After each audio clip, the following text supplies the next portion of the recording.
Hey guys, what's going on? Tobin here with you. Thank you for checking us on out. Hey, before I get into this video here, if you guys could do me a favor, check out the Porpoise Pod for me, all right? New podcast I'm doing with my guy Alejandro Solana, and we had a lot of fun recapping that game yesterday. Solana was on the team plane on the way back. Not allowed to tell me many details, but definitely interested to get his perspective. He was boots on the ground yesterday, so check that out. I'll put the link here, and if you guys could subscribe to that, I'll do a few episodes a week. I think you guys will dig it, especially if you guys like what we do here, and especially if you guys like what we do on the Tobin and Leroy show, which, man, let me just say, you guys get that youtube.com/TickMiami. Put up the first 2 hours of today's program up there for you guys to check out. Longer clips than I typically do, but I thought today was a special day for that.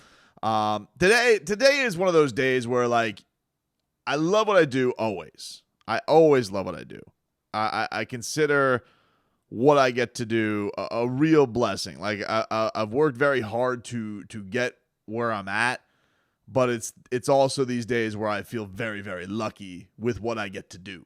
And that's because you kind of get to be the conduit for everybody celebrating fun in the city. You know, sports are very unifying and everybody can rally around it, and especially this Dolphins fan base, which is so thirsting for wins and excitement. I can just feel it within the community, what I hear from Dolphin fans, all of that stuff, that they're dying. They're dying for this team to be great. They're dying for this team not to be cute, not to talk themselves into things, that you just want to see your team be tangibly great on Sunday to Sunday.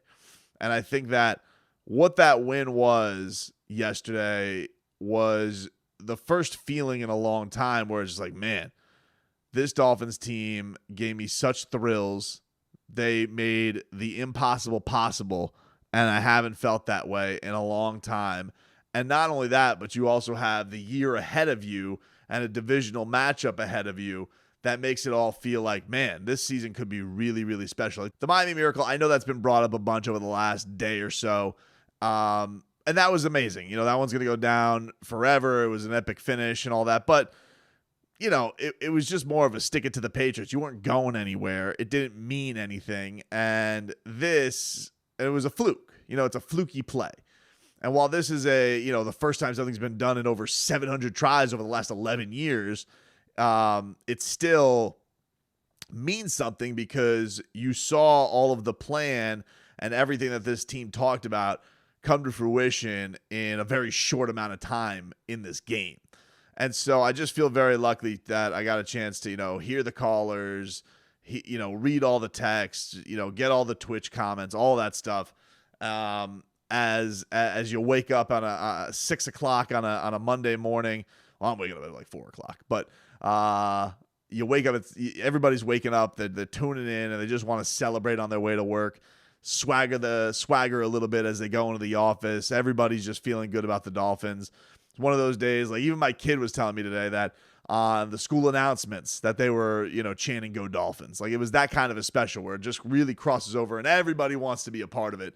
Those are my favorite days of being a sports radio host or a sports commentator on all platforms now, and podcasts, all these things. But there's something about that drive in on the radio where it's just like people are just kind of flipping on. Maybe even people who don't normally listen to my show and are just like, bloop, let's hear some Dolphin stuff. And that's why I find it so enjoyable. And I thought this was pretty cool. Mike McDaniel was speaking to the media on Monday, and I thought he had an interesting thing to say about appreciation for that game and how epic it was, and saying that it really took him watching the film to appreciate it even more.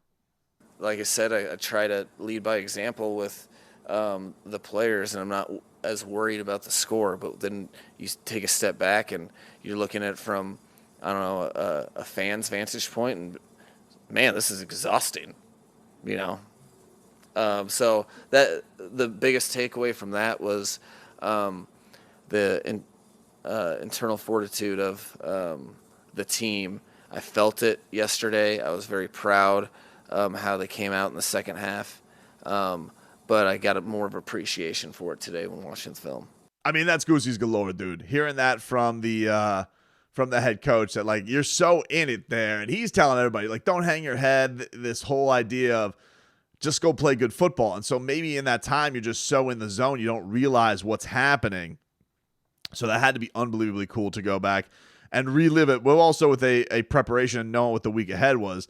And I love this. This was a great piece by Peter King today, who got to speak to Mike McDaniel in the aftermath of the win. And this was great. The Dolphins in the comeback had what is known as the f it play. Peter King writes in NBC Sports, he goes, during the comeback, Miami was down 14 and sputtering. Tagovailoa had gone incomplete with the clock under 8 minutes with a 3rd and 10 on the Baltimore 48-yard line. So this is the first bomb play to Tyreek Hill. And so Mike McDaniel tells Peter King, quote, so we had a play ready in case things weren't going right and in case there were various frustrations. McDaniel said an hour after the game, just outside the team bus, waiting to take it to the airport. We installed the play with the expletives the quarterback knows as the f it play. Tua loves that play. If we really needed something to happen, that was the play we'd call. Peter King writes, well, if the quarterback wants it, the quarterback gets it, especially when he's in the midst of the biggest hot streak of his NFL career. McDaniels goes on to tell Peter King, quote, we had talked about it the night before the quarterback meeting. Tua knew that he liked the opportunity there. He goes, yeah, 3rd and 12 and 3rd and long. I really like the it play. And there it was. Boom. Got him with the score. Rest is history. When he was asked what did he tell Tua after the game, McDaniel said that the weight should be lifted off your shoulders, man. All you did was exactly what we talked about. Hopefully for at least a week you can shut all the people up that you're trying not to listen to. And I'm hoping that Sundays feel different for him now. You need kind of that shock and awe moment for that to happen. And that's what he got. So a pretty awesome thing from Mike McDaniel to tell Peter King on everything that he got there from his quarterback. And he talked a little bit about this some more with the media in regards to what he got from Tua Tagovailoa and that performance and what it means. He knows that he did some real good things. I think deep down he would never say it, but I think you'd have to be kind of delusional not to start be like, hey, 6 touchdowns was pretty good, right? But I think there's also something to the fact that none of his teammates were surprised, which is much more impactful than words. You can feel that when guys are like, they're not like, whoa, dude, where'd that come from? You know, like, so I think that's great for him. He deserves it. None of it was given at all. He earned every ounce of that, which I know players respect a great deal. So I think that benefits everybody, players and coaches included. Certainly was. It just, I think, is going to be one of these where, look, you're going to have the doubters and you're going to have the haters and all that stuff. There'll be people who plant their flags. There'll be people who try and weasel their way back in.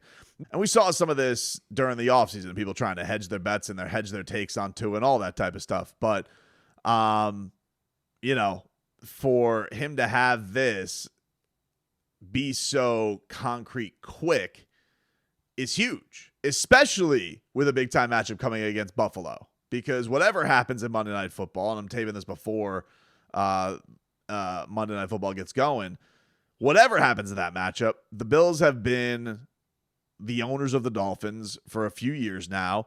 They did a number on Tua. They broke his ribs last year. And so there is going to be, I think, an element of wanting to not only get them to keep the success going, but that was a big step back for Tua last year because it was supposed to be his first year start. Even with all the bull crap that he had to deal with in regards to Brian Flores and all of that stuff, it was still supposed to be a very important year for him, and it all kind of just got messed up when his ribs got crushed.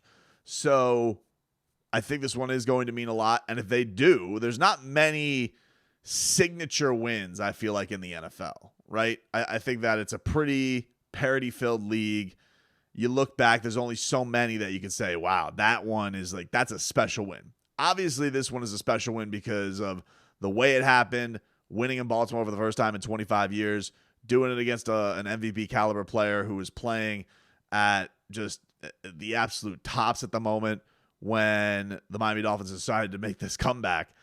So, yeah, this one is going to mean a lot, even if Baltimore ends up being, a middling team. And I do think that division is going to beat up on each other a little bit more. But Buffalo is the betting favorite. A lot of people regard them as the AFC favorite. If you win this game this week, it's game on for you, because then everybody's going to have no choice with a 3-0 start but to look at you and say, well, I mean, if they could beat Buffalo and they've won the games that they've won in the fashion that they've won, what can't they do? And they've also already shown that they can win in multiple styles. They can win a defensive grind-out game. That's not the prettiest. Granted, it's against McCorkle Jones, so I think that if we got to take anything with a grain of salt, it's that. But then also, the thing that probably most people were skeptical that they could go win was a shootout, and that Tua could go win a shootout. And the fact that he was able to do that in another team's building, a good other team's building, against a quarterback that was having the game of his life as it was, and probably had a lot of revenge on his mind because of the way the game went the year beforehand. If they're able to ride a win like this into a win again against Buffalo, I can't even imagine what the energy is going to be like for that locker room and for this fan base if they come out on top after week 3. It's going to be crazy.